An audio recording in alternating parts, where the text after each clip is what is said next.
BNP যদি সংস্কার প্রস্তাব না মানে তবে তা তাদের দায়িত্বহীনতার পরিচয় এবং নতুন রাজনৈতিক সংকট তৈরির অপচেষ্টা বলে মন্তব্য করেছেন জামায়াতে ইসলামের নায়েবে আমির ডাক্তার সৈয়দ আব্দুল্লাহ মোহাম্মদ তাহের। সকালে কুমিল্লার ১৪ গ্রামে সাংবাদিকদের সঙ্গে আলাপে তিনি আরও বলেন, যদি নির্বাচন না হয় তাহলে যারা বিদেশে পালিয়ে গিয়ে ষড়যন্ত্র করছে তারাই সুযোগ নেবে। বিএনপি সংস্কারবিহীন বাংলাদেশে ফিরে যেতে চায় বলেও মন্তব্য করেন ডাক্তার তাহের। তবে আওয়ামী জাহেলিয়াতের দিকে দেশকে আর ফিরতে দিবে না জনগণ।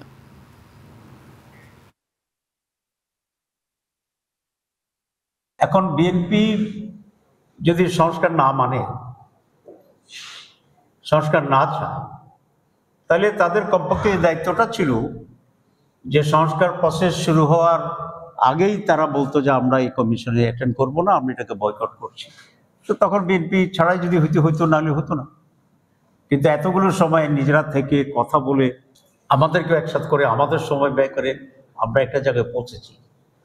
তো এখন এই কথাটি বলা আমি মনে করি তাদের দায়িত্বহীনতার পরিচয়।